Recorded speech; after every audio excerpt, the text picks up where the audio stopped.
Good Lord. Okay, so here's the story. Let's talk about the big news. This is real corruption getting rooted out.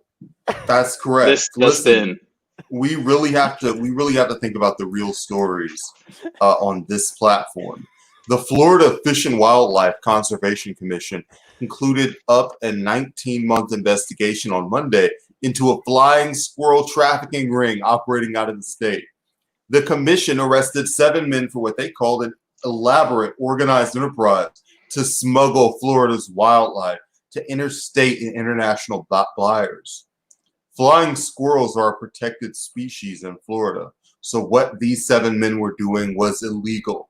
I love when you have to write an article, you have to explain, like, everything. This thing. Officials said the men would catch squirrels in rural Florida, sell them to dealers in Florida as well as Georgia, who would in turn find buyers in South Korea. What? The men in the illegal ring caught an estimated 36,000 squirrels in the past 3 years, amounting to approximately $1 million in value.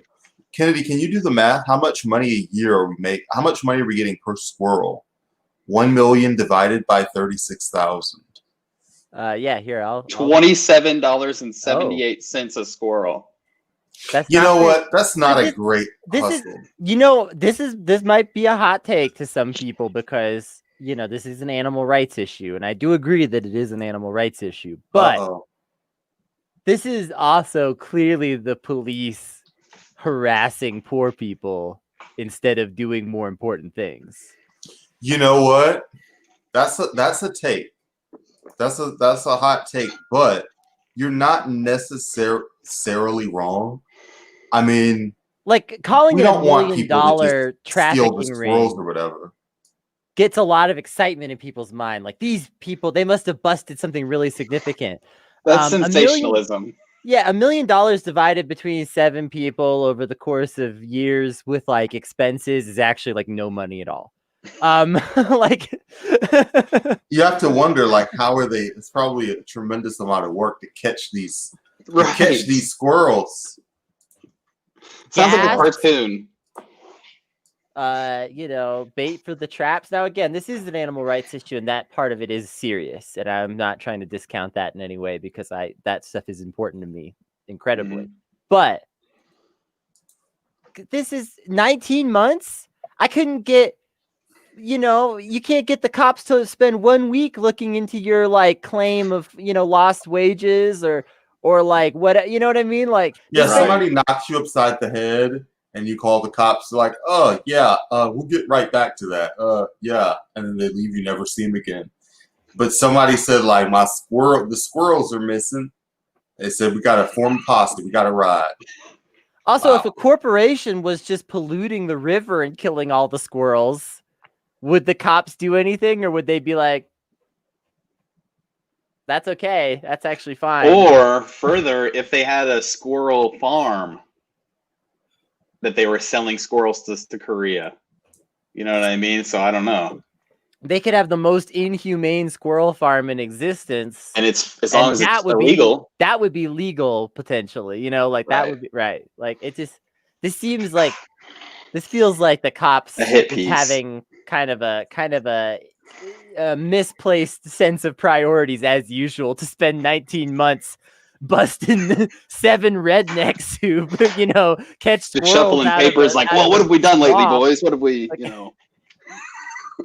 They're like, it's like, I'm just imagining all these cops sitting around working the squirrel smuggling case, and there's just a stack of rape kits collecting dust, just like, seriously. Should we get to those? No, we got it. This squirrel thing, we got to focus on that.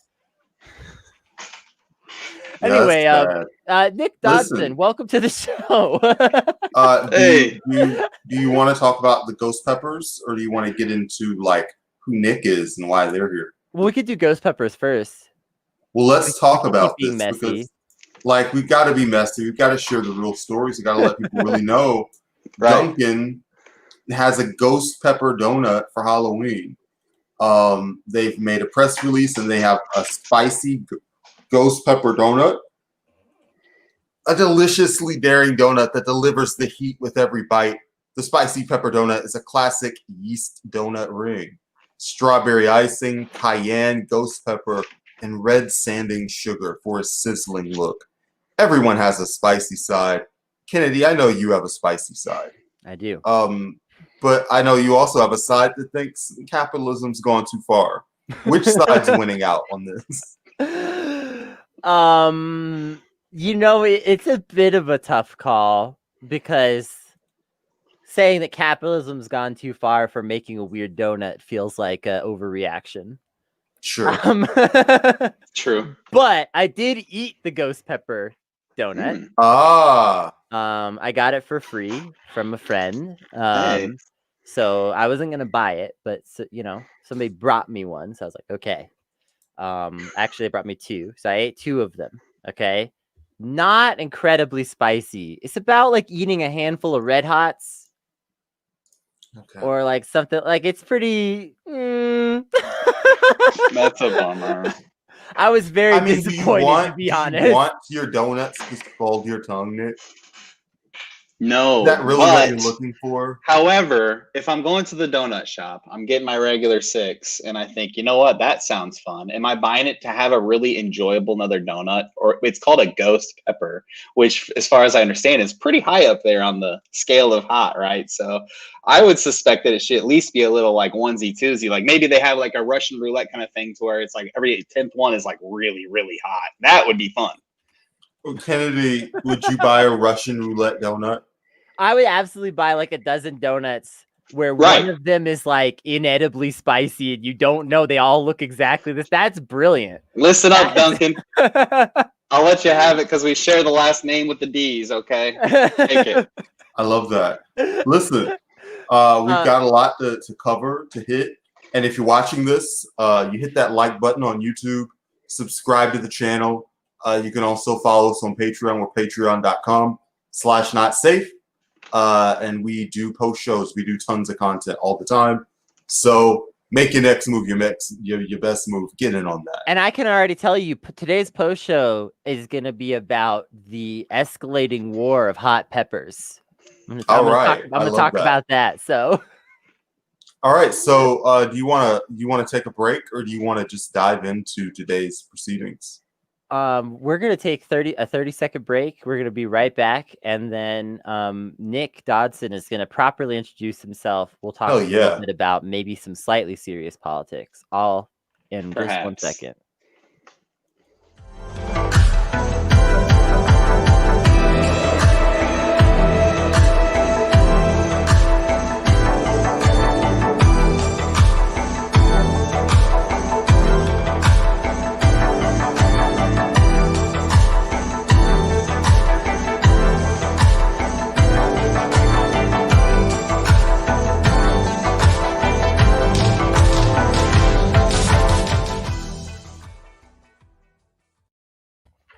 Just like that, we're back. That's a very great intro. We have to thank Wobbly Python for bringing the heat again, as usual. And Commodore, our usual music guy. That's right. So Nickdson, thank you so much for coming to hang out with us today. We've been talking for a little while, you and I, about having you come on the show. You've been a fan of the show for a little while, which I appreciate. And you're kind of up to something interesting yourself. You're running for County Board, Illinois 25, right? I believe. Yeah, District 25 in Sangamon County.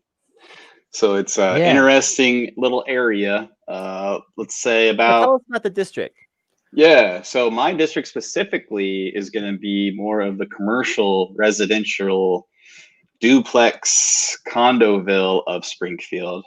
Okay, a lot of older folks, a lot of younger folks. So it's a big split I'm finding because I'm doing a lot of the phone calls and really trying to meet everybody right now. Actually, I just hit one of my close friends, Robert Garcia. He might even be watching. He's a great friend of mine. We did our 800th phone call together.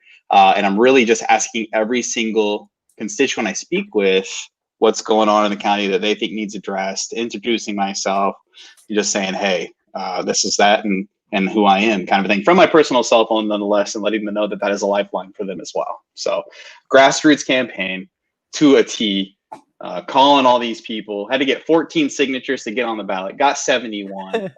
You know what I mean? Nice. So it's a pretty, giving it a go. A lot of my friends and activists and organizers and families pushed me to do it. And the more I'm doing it, the more I honestly am enjoying learning about it and seeing behind the scenes and seeing how much easier it is than people realize. And that's one thing I hope to really broadcast to my friends, family, and loved ones and other people. I've been in food service my whole life.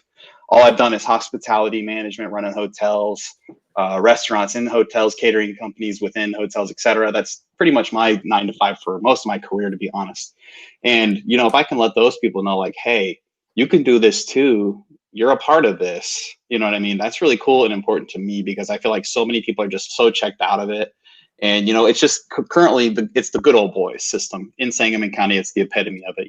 The gentleman that's in office right now has been in office 13 years. He was appointed and he's never been opposed. So it's just kind of an interesting thing to think like, wow, nobody's even run against this guy in 13 years. So why not give it a go? I'm running hard. I'm, making a ton of calls and learning a lot as I go. Yeah, that's awesome.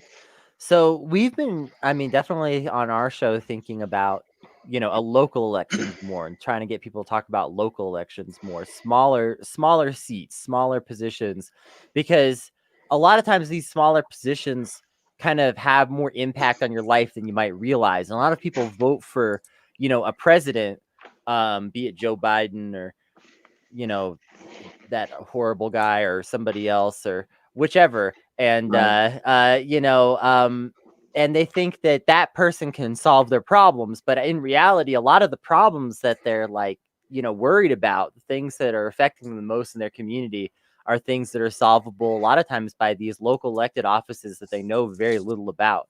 And I think county board in particular, I admit I didn't know much about it before I did a little research for this interview. It's even compared to like something like city council or county commissioner, which people might be starting to get a little familiar with. County board's a little bit further out on the periphery of like, what is this position? What do you do? So sure. So there's a lot of different things they do. It's a really multifaceted thing. It's pretty much anything that like the city council might not do in the city on a county level. So for instance, we deal, or the county board specifically deals with zoning, the Department of Public Health, animal control, the sheriffs, county sheriffs. There's a lot of different things that are, I think I read that it's just right around $2 million in discretionary spending a year goes from the county board level in Sangamon County alone. That's a lot. That's a lot of money that can just kind of be decided upon in a group behind doors that nobody can really, or not, can't really have access to. But currently, the access to the county board situation in Sangamon County is you have to email a secretary, ask for a link to get an online link to go to this, have them send it back to you. Then you get the link, then you can hop on. And that's gatekeeping 101, as we all know. Yeah. You know what absolutely. I mean? It's just hilarious to me that my city council, I can hop onto Facebook, Twitter, YouTube, watch it live in 4K and listen to it solo. And I can comment and I have a good, relationship with my city council members because of this, because I can interact with it, see it online. I know my friend Sean Gregory, Aaron Connolly, all these folks, Kristen DeCenzo are very accessible on there. I can see how they vote from the comfort of my computer. And I have to like email somebody about this, and I can only hear a terrible audio quality of where one person sounds like they set their cell phone in the other room. It's like, and that's their audio quality. It's like, this is insane. Like, let's make a standard. You all are being paid. There's money to do this. This is communication 101. So there's just a lot of things I think that are unnecessary going on that I really feel like I could at least just make things simpler for like the common person to get involved and more interested in it and feel like they could be a part of it. So I think that's ultimately what I'm running for, really, because there's a lot going on and I'm learning more every day. But really, I think transparency and accountability and removing the good old boy system at the root of the wart, so to say, is a great idea to start on. So here I am. Who are the people who really inspire your political approach to whether it's getting votes and movement building or your overall political philosophy? Who inspired you to kind of take the reins and take on a more frontal role in government? Sure. So a person specifically that I can go back to into about, whenever he announced what was it, late 2015, 2016, Bernie Sanders announced at that podium with like nobody around, and I followed the subreddit, and Bernie really inspired me a long time ago to be very interested.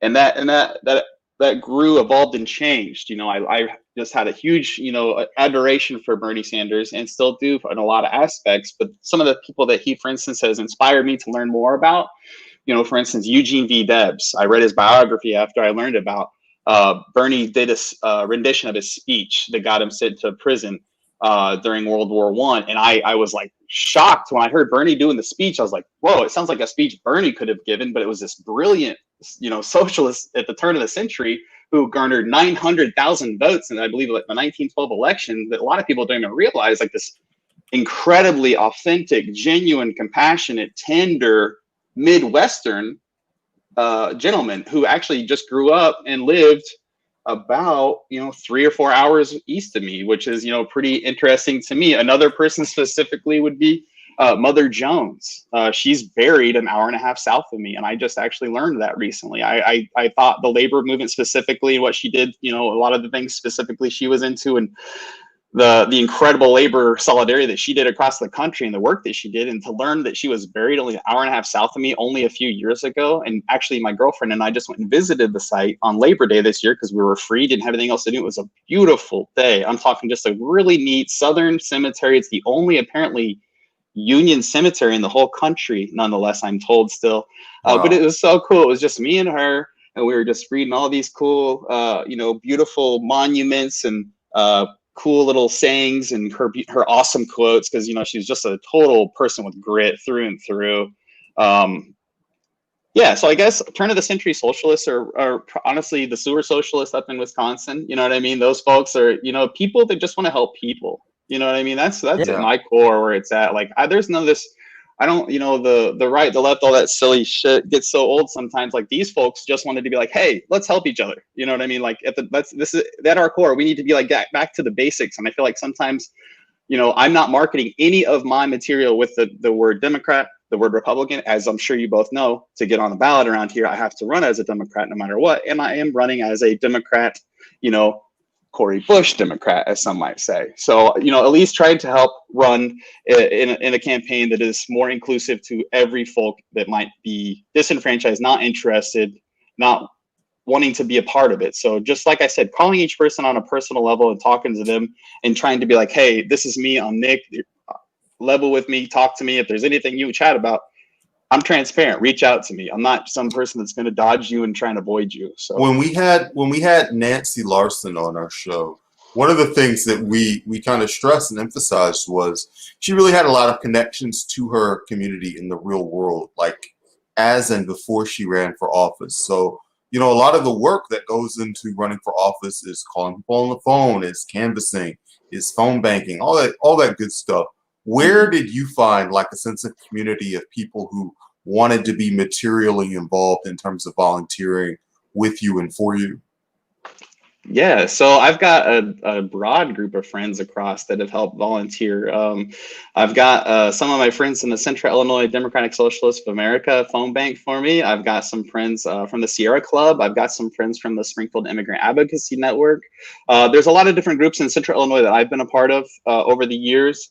For instance, when I was a young guy in high school, I was very into service in general. So like, for instance, I was in Rotary Interact. I don't know if you've ever, Rotary is like, it was like allegedly the group that got helped get rid of polio, but this is like a high school version of it, right? So I was way into that. And actually one of my previous jobs hosted a Rotary meeting. So I actually kind of rejoined them in my adult years and kind of was into, kind of really trying to see what they did in an adult fashion for service, and realizing that it's more so just hello, network. It's not really do anything. And that just puts me in I don't know, it's not my thing. So I didn't want to really be a part of it anymore, but I have a lot of love for those people regardless. And I've learned a lot from them and met a lot of people by doing that. So from Rotary to my friends and loved ones in the Springfield Immigrant Advocacy Network, Elizabeth Scrafford specifically is a person in Central Illinois but I've got just a ton of love for. I met her at, it was a Springfield City neighborhoods meeting, and it was like her and it was a millennials meeting is what they called it. And she's one of the directors of the Sierra Club that lives in our area. There was a news broadcaster. There was a Latino gentleman that did some kind of a dance thing it was a very cool group. And Elizabeth and I clicked, and she really helped get me into a lot of groups that I wasn't necessarily quite as active as I wanted to be initially. But I'll be honest, Elizabeth kind of helped me really start hitting the floor with caring more and more actively on a regular basis in my community. For instance, whenever the quarantine and everything started, the Springfield Immigrant Advocacy Network started doing mutual aid 2 and 3 times a week, to where we would deliver groceries to 37 different families in our city, just through, there was an area that we knew that was specifically impacted heavily, and through that we would deliver groceries, masks, gloves, etc. And we still do that to this day. So some of those folks, that needed help, and there are folks that are not necessarily even immigrants. There's people that we see that are hungry, that don't have work, that need help as well, that are in proxy, and we see them we can see them say, like, longingly, almost looking, it's like, hey, are you hungry as well? And bringing them into the fold as well. So it's more so just a humanitarian aid as well. So there's a lot of really good things going on that I definitely do. I don't advertise a lot of it online, because I don't think that's necessarily what the right thing to do is, to say, hey, this is what I do, because it's that classic taking a picture of you handing a burger to a homeless person. It's like, what's the point? You're not doing any good. So I don't even post online that I do a lot of these things. So I definitely am a person of the community in a big way. It's in having the opportunity to potentially serve that community as well, and be a voice of those people that aren't necessarily usually at the table, is important to me, because I don't have kids. I don't want kids. I'll never want kids. I love dogs. I've got one right here. In fact, this one's my pride and joy. Her name is literally Joy. She's sweet, and my other one right here is trying to jump up jealously as well. But yeah, so really, if I can just give back, I figure, like, by doing community service and directly, like, helping my part of the state and showing other people, hey, it doesn't have to just be some rich old white guy doing it. Awesome. That's I think the name of the game. How has it been organizing in that part of the state? Is it, you're in I assume, like, a semi-red area? Oh, yeah. So check this out. The whole reason I got into this, I was on Facebook working a job I didn't really care for very much. I was the director of human resources for the biggest hotel in Springfield, we'll say. And I was online one day and saw that specifically there were 109 of 125 seats unopposed in Sangamon County. Wow. And I was like, what? I was like, this is serious? So I messaged him. I was like, was that a mistake? I literally said, like, was that a real number? Like, yes, it was. Sure, Isn't that like, I just thought, like, maybe it was an accident. No, it was a very real number. And I reached out to them and was like, what could I potentially do to help? I've done a couple different, like I said, volunteer things. So I was just encouraged to find out more about it. And at that time, it wasn't right for me at all. Not even a little bit. Like, my dad was kind of doing really badly. I wasn't in a great spot to where I felt like I should do it. And I told them I wasn't interested. And they pushed on me for a while about it. And I told them several times I wasn't. And in fact, it was around it was like the week Bernie dropped out. In fact, I was like, hey, life sucks, quarantine. This guy's giving up. I was like, I got to give myself some hope. I got to give some other people some hope as well. So we're just going to try it. And I tell you what, it's going really well. I really feel strong about it. Honestly, I've got 45 signs out in this, in the city. I've got my phone calls going. I've got people that have already voted. Like, I've already got, I think, 110 or 125 yeses for my phone calls. So I'm really optimistic about it, honestly. So I'm really, really happy and excited about how it's been going. But I've got a lot of great solidarity from people that I didn't expect it. A lot of random people I just have met online that have been like, hey, I'd like to help, which is awesome and fantastic. And people I've just met from online organizing. For instance, like a friend of mine from Central Illinois, Alan Axelrod. He's just a fantastic organizer and person in general, just so sharp. Yeah, Alan's a friend of the show. He talks a lot about the shutoffs in the state. And absolutely. Organized around that. Yeah. So the No Immigrant Shutoff campaign is something very near and dear to my heart as well. I actually wrote a letter to the governor about, himself needing to act on it. I tagged him. I mailed him. He never responded. I went to one of his appearances, handed him a flyer that says no air, I wanted him not to shut off utilities on poor people during a pandemic and the highest unemployment of our, generation. And no answer back either. So, but regardless, I'm gonna try and use my platform anytime I can to be louder. I tag him, and I try and do things I can when I can. And Alan is a great organizer, voice, and person in general. I just adore that guy. So he's actually a close friend of mine that I met at a Central Illinois DSA meeting. Probably, I don't even know how long ago it would have been. Maybe around this time last year, in fact. But he and I are very close, get along great, and he has helped open my eyes to how to organize different folks in different capacities as well, to pull into the fold. Because I was in a rock and roll band for a long time, so getting organizing and folks to help you street team, I guess back in the day is what we used to call it, when it was a little bit more DIY. It's You're really giving away your age. Hey. Yeah, I'm gonna really give it away when I tell you I was in I haven't heard in a while. hey, I gotta let this dog out. But no, I tell you, I was in a DIY emo rock band for like 5-6 years called the Junior Varsity. So if that's, I knew a little bit of organizing and the marketing aspect. So this is kind of taking that and kind of going a whole nother level with it to an extent. So it's just fun to have somebody like Alan, like my friends and loved ones that care about it, help me realize what makes the most sense with it and how to kind of fine tune my thoughts a little bit with something. I'm gonna let this dog out real quick. Sorry. Yeah. We'll be back in 30 seconds. Yeah.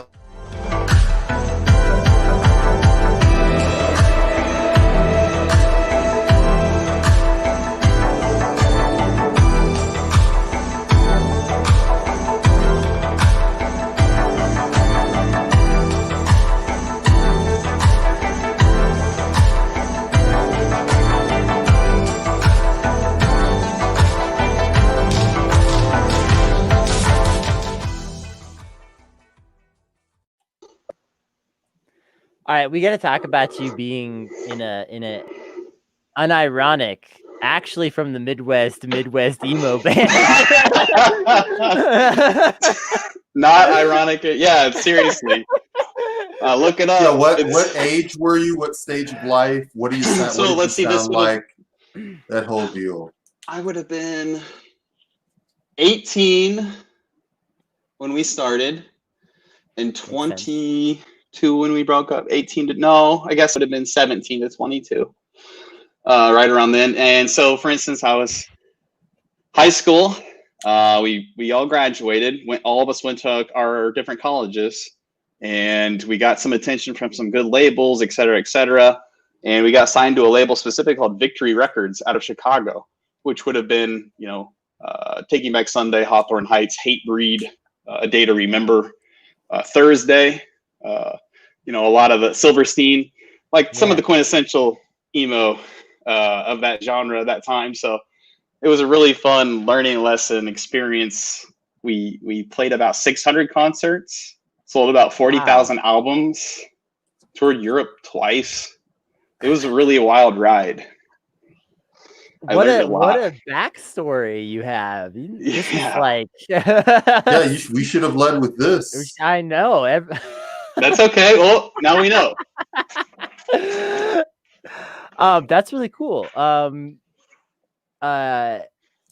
said the name was Junior Varsity? It was the Junior Varsity. And the label, actually, Victory Records was just sold to a label called Concord Records. Concord is like a major record label that's going and buying a bunch of old indie nostalgia labels and re-releasing their albums and such. So I've been in contact with some of them a little bit recently because they've reposted like our band link bio and our videos and that kind of stuff. So actually we have a really neat music video I'd love to tell you two about. I don't know if you two are fans of Adult Swim and Robot Chicken or not, but I was. Are you kidding? Right. Okay, your audience here. You're right. Okay, I'm just making sure. Have you seen our Twitter feed? Yes. So I was a big fan of it as well, to say the least. And I reached out to specifically Seth Green's management company and was like, hey, is there any way you folks would help us make a music video? And they're like, well, oddly enough, we don't do anything of that. We just record Seth's vocals and send them off to this company. Here's their phone number, email address, and their physical address. They're called Screen Novelties out in LA. So, fantastic. So I shoot them an email and say, hey, I love the work you do. Here's some ideas I have for a music video.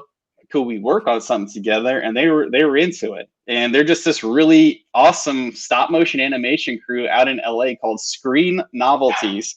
And they do some really neat stuff. Specifically, when we were there, they had like the old miniature stop motion, like the Abominable Snowman, like the old Christmas ones, and they were fixing them. They were like, what's it called? Like making them basically presentable again for the public, because they were kind of getting nasty and dirty, and they just were like refinishing them or whatever, I guess you call. You know what I mean? A puppet. Doing restoration work. Yeah, restoration work. Yes. On old movie puppets. Yeah. That's a wild job.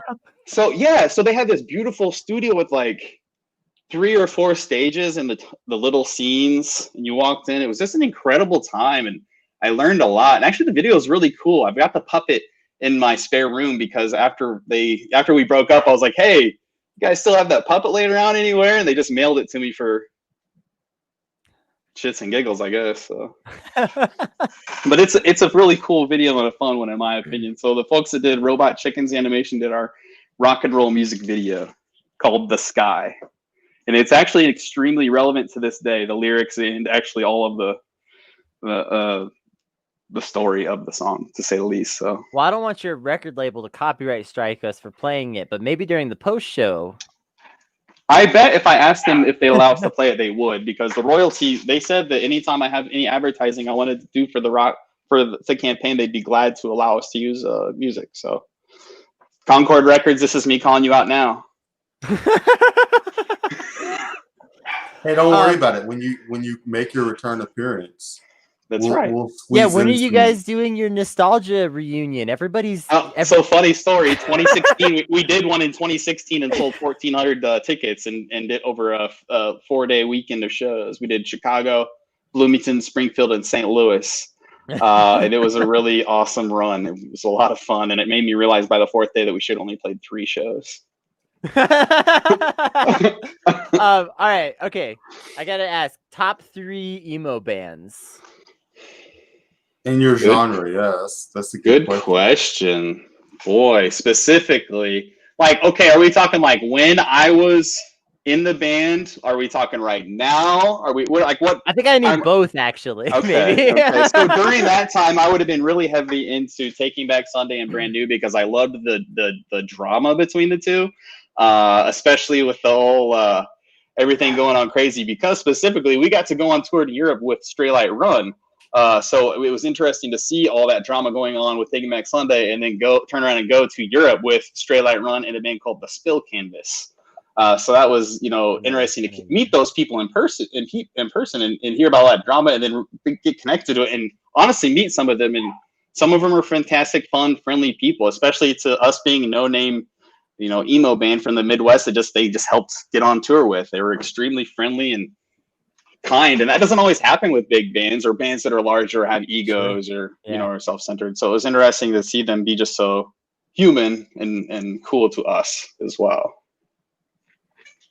That's awesome. What about now? Okay. Right, sorry. Sorry. So that was then. What about now? Top 3 now.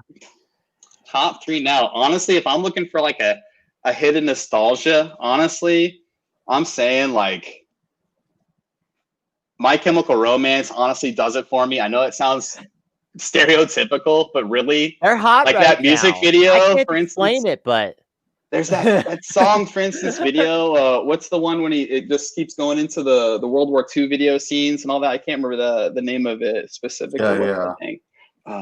We need one of our My Chemical Romance experts here, and they're not. The Not Safe for Long Zoomer caucus is absent today, so. Yeah, Rin is busy, I suppose. But for instance, other bands that I like that are emo, I mean, that'd go to like hardcore metal and heavy metal too, though. For instance, like honestly, like Norma Jean would have been one that I was really into. There would have been a song specifically, if I had to remember, it was I used to hate car accidents, now I hate cell phones. That was a really cool one. I don't know. We also, a band that I really enjoyed too was Me Without You. Me Without You would have been more of an eclectic emo genre group. So, for instance, this is kind of a fun, cool story. We were able to go out and play at the Electric Factory in Philadelphia. They have some really neat holiday concerts out there. The Starting Line hosted. Kenny from the Starting Line invited us, and it was us, Armor for Sleep, Me Without You, and the Starting Line. And that concert in general was just so cool. And it was like December 22nd or 3rd. And we got to drive home after that. And it was just like such a neat thing to be able to have played with, those were like quintessential, emo early 2000 bands at that point. So it was a lot of fun. So really, those would be some of them. But honestly, I really liked a lot of the heavier stuff too. So it's hard for me to say. It depends on the day, and, really. Do you still have time to even listen to music now? What does your day-to-day life look like in terms of your daily flow? So a lot music-wise, it's got if I'm doing any music at all, it's got to be background music.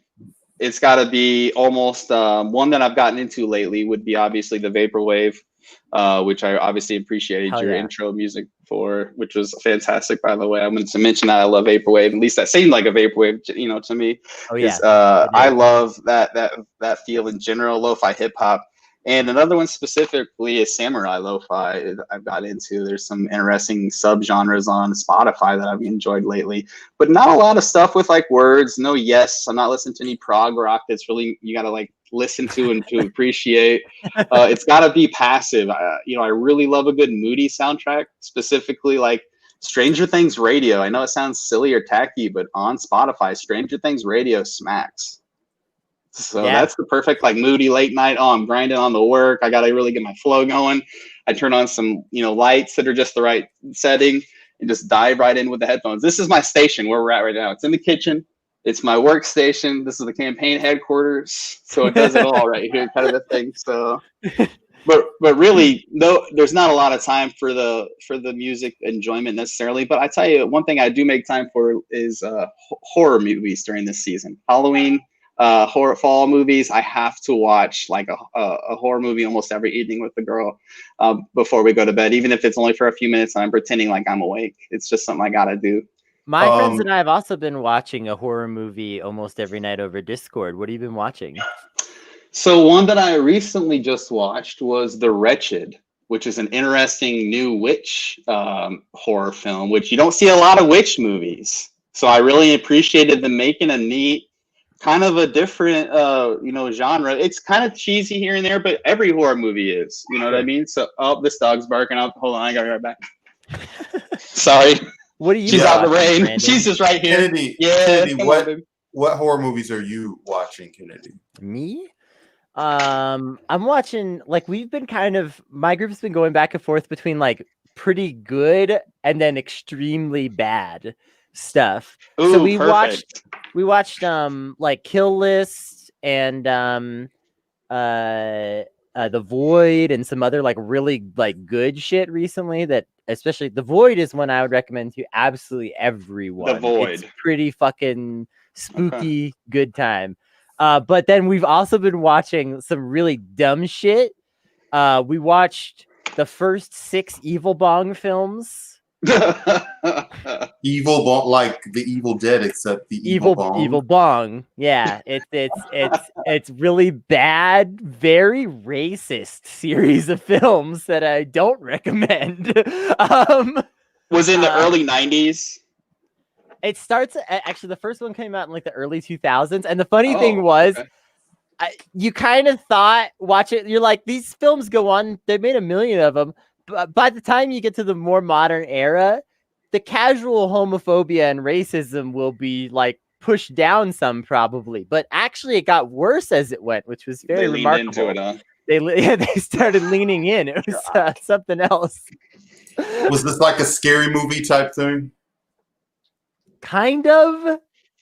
Except it wasn't like a parody of anything directly. It was very much its own thing with its own lore and like ideas and concepts. Are some of the same characters that were in 1? Are they still popping up in 6? Is there like a real journey with the Evil Bong, like continuity? There is at first. So like the first 3 films are like, if you like really bad movies and like watching them for laughs with friends and probably being very HIGH, then the first three are kind of fun to watch. They're still problematic and weird, but like there's continuity and there's like this whole lore of the evil bongs that escalates, and it's very bizarre and kind of like enjoyable to watch. Past that, a lot of the characters do remain, but it kind of goes off the rails. And like Evil Bong 5, which was the last one we watched, and I know I said we watched six of them because there's a crossover. I just love that we're having a real conversation about Evil Bong 5, not keeping up the quality of the Evil Bong series. Evil Bong 5 is literally just a commercial for racist products. I'm not kidding. It's very bizarre. Is it like what was the Halloween movie that was about masks? Remember how one of the Halloween films had nothing to do with Michael Myers? Was this the Halloween 2 or 3 of the Bong series? Is that what you're purporting here? Yes, basically. Okay. Yes. I have to always recommend, if you're not familiar with Thanksgiving, I believe it is. It's the Thanksgiving horror movie. You might recommend it to the Discord group. That would be one. They made a first one, and then they went straight to the third one because they didn't make a second one. Just because. Wow. So I recommend checking it out. It's a pretty bad one. If you like bad horror movies, Thanksgiving, I believe is what is the title that I enjoyed. It's a turkey murderer, nonetheless. Oh, that's perfect. I like both, you know. I like to be actually scared sometimes, but other times I just want to watch some garbage, I guess. I don't know what's wrong with me. Generally, when I choose to watch garbage, it's like a kung fu movie or something. Netflix just has thousands of those, where it's just guys pretending to fight each other, and I'll just put it on. And you don't need to know the plot. None of it matters. They're kicking each other. It's a bad kick guy and a good kick guy. They're gonna kick. I think that's just fine for a movie. But that you don't need to know the plot. That's how I feel about bad horror films. You know, if it's a slasher, someone's stabbing people. If it's a spooky house, the house is spooky. You know, like spooky house. This like time, no one needs to explain the deep lore of why this small child is screaming and crying when they see a ghost. They saw a ghost. The house is haunted. I get it. I'm here for it. Agreed. Do you guys want to talk about? Do you guys want to take a break and then talk about the national politics of Joe Biden's administration and all these rumors that are going around? It's an interesting situation. Well, I guess we could do one more serious topic. I was almost tempted to say let's wrap up soon and go to the post show, but that works too. let's do a quick break just so we can look at that beautiful bean footage, and we'll do like 5 minutes about we'll this. Do 10 minutes about Biden. I don't want to, but we have to. Yeah, this is just too wild not to.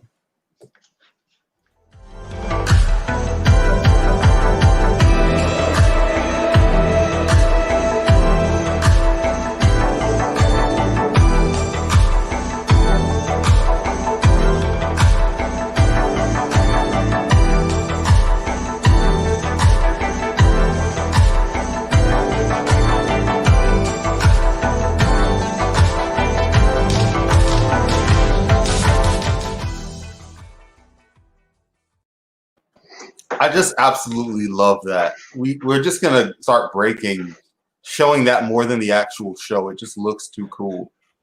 We look like a real professional. 3 breaks, but now that we have the fancy break screen, it's gonna be like 10 breaks per show. Yeah.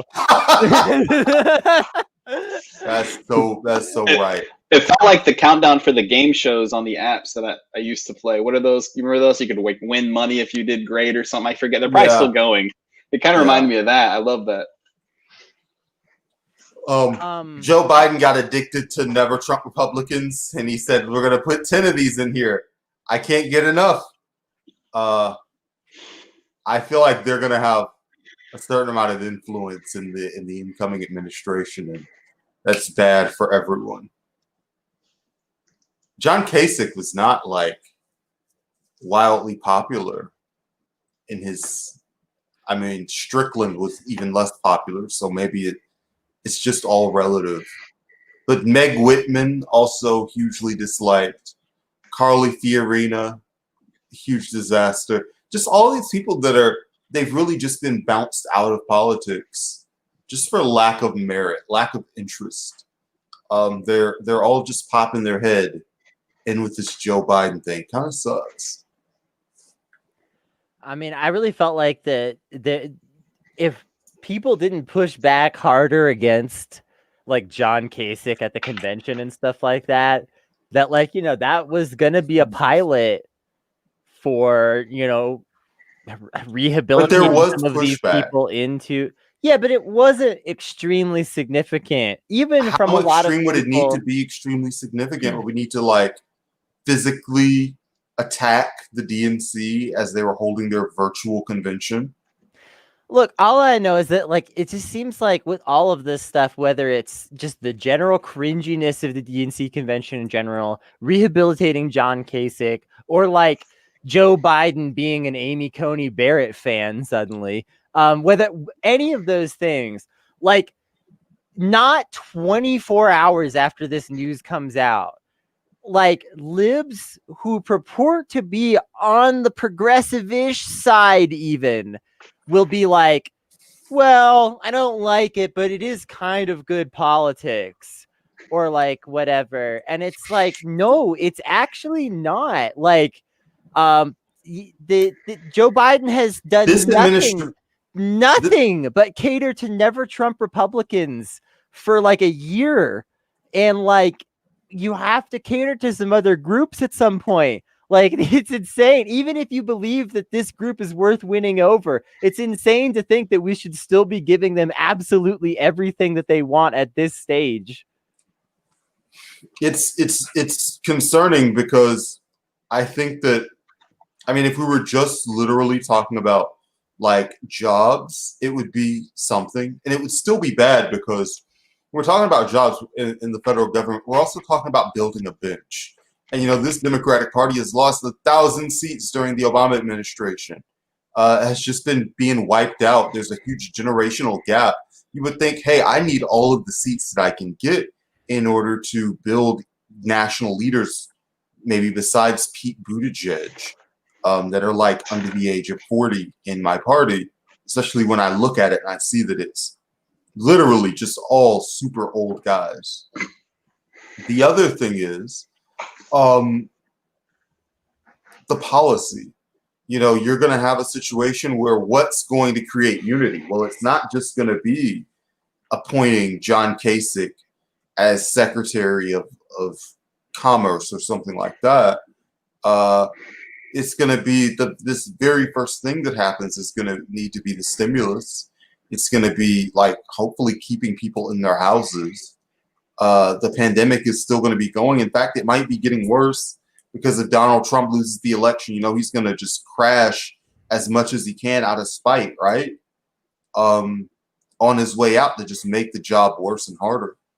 So given that, what are we getting out of giving those positions to Republicans who are going to advocate for austerity politics and things that are not going to help people at all? And that's going to be part of their terms for, you know, showing that you really care about all sides. Because what has been the all sides? What has been the bipartisan consensus for the last 30 years? It's been Joe Biden's bipartisan consensus. It's been what he's been talking about in the Senate for years, which is austerity and Social Security cuts and making things harder for people. So if your hope is that Joe Biden will become a totally different guy, having those people in that room, the DC consensus people, is not a good sign of what you want. I just want to say really quickly, first of all, that like when we talk about like the erosion of ideas and policies and stuff, I mean, my God, this is going to begin in cabinet meetings.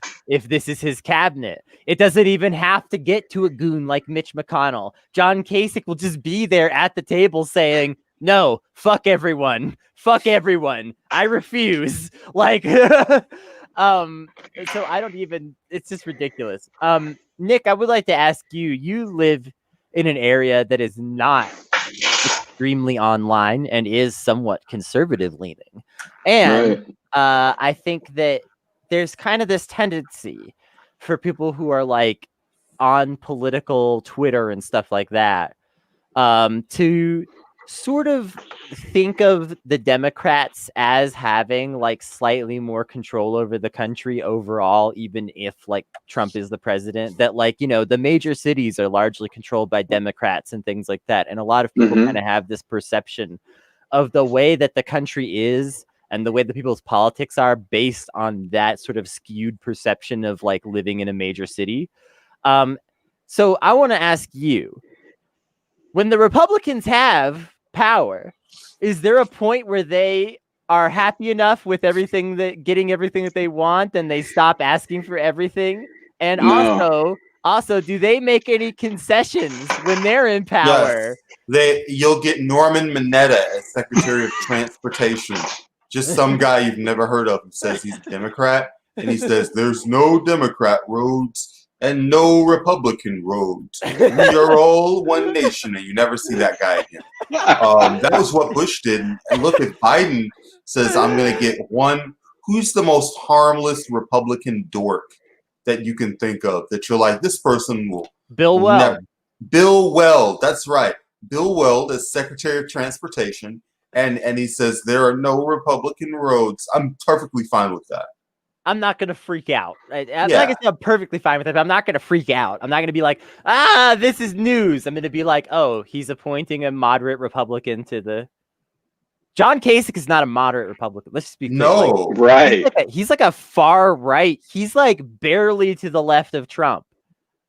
If you were to like rank them, like he's about 10 seconds from just being a fascist at any given moment, and you just don't know when it's gonna happen. It can happen at any time. I believe the perfect term is a Lincoln Project Republican, right? It seems like, right? Seriously, I don't know if you're familiar with the Lincoln Project. Made $40 million this quarter. Lincoln Project's eating good, man. I believe it, and as soon as November 3rd comes, they'll just hit the switch and back to business as usual. You know, it's just these moderate rights personalities can be patted on the head to say, see, we're not all so bad, until we see that they might be a little bit worse than we might realize.